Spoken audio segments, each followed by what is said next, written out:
Ndugu zangu, ninaomba niwaambie ukweli kwamba utekaji si utamaduni wetu wa Kitanzania na ni jambo ambalo halitakiwi kabisa kuwa entertained na mtu yoyote. Nitoe mifano. Kwa mfano, mimi natokea jimbo la Kawe. Kuna huyu bwana anaitwa Bwana Ali Kibao. Watu wakaja pale Tegeta, wakashushwa kwenye gari, watu wanaona, abiria wote wanaona, alafu akashushwa. Kesho yake kapatikana amekufa. Nataka nimuulize mtu yoyote, kama baba yako akishushwa mbele yako wewe mwenyewe, alafu kesho yake akapatikana amekufa, utajisikiaje? Kama baba yako mzazi akashushwa kwenye gari alafu kesho yake amekufa, utajisikiaje? Lakini sio huyo tu. Nataka kusaiti matukio ambayo pamoja na hao wengine 83, nataka kusaiti matukio ambayo yanagusa sana. Tumeona juzi kule mtu anaitwa Mdude, ambaye na yeye watu wamekuja nyumbani kwake, wamevunja mlango, wamemchukua akiwa hai mbele ya familia yake, wameondoka naye, mpaka leo hakuna mtu anayejua yuko wapi, na hata hatujui naye anayefuata. Sasa unaweza ukanyamaza, kumbe unafuata wewe. Kwa hiyo haya mambo kwa kweli yamezidi kipimo. Mimi nataka niseme, lengo langu la kuongea ni kusema mimi sikubaliani na vitu hivi 100%. Hivi vinaitwa vya kijinga, havifai kutajwa kwenye jamii ya Tanzania. Sasa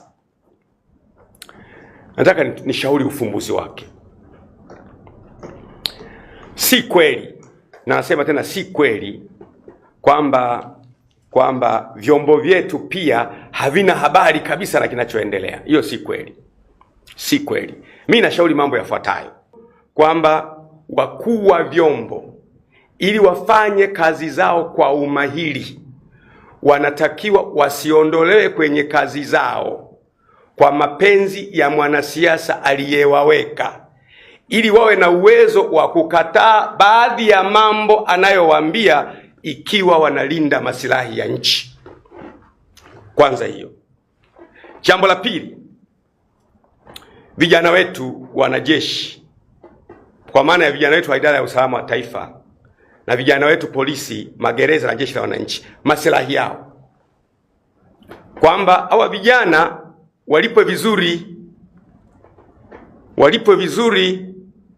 Mimi nasema hivi, huwa na watania watu nawaambia kwamba paka mwenye njaa ukamwachia maziwa lita 2, ukamwambia nilindie maziwa yangu, lakini ana njaa, umemwambia kaa hapo ulinde maziwa, utamkuta huyo paka amekunywa ile lita 1, amesema boss, nilipata njaa, ili niendelee kuwa kwenye lindo nimekunywa lita 1.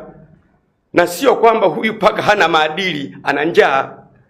Lazima tujifunze kuwalipa vizuri majeshi yetu. Sisemi kwamba hawalipi vizuri, naomba mtu anielewe. Sisemi kwamba hawalipi vizuri. Kama wanalipa vizuri, basi vizuri zaidi. Tutakuwa na vijana imara, tutakuwa na wanajeshi imara, wanalipwa vizuri, maslahi yao yako vizuri, bima zao ziko vizuri, nyumba zao ziko vizuri, kila kitu kiko vizuri. Tutakuwa na polisi imara, wana mishahara mizuri, wanalala mahala pazuri, maslahi yao vizuri. Tutakuwa na jeshi la wananchi imara, waliotoa uhai kwa ajili ya kulinda nchi zetu, wanalipwa vizuri, wanalala pazuri.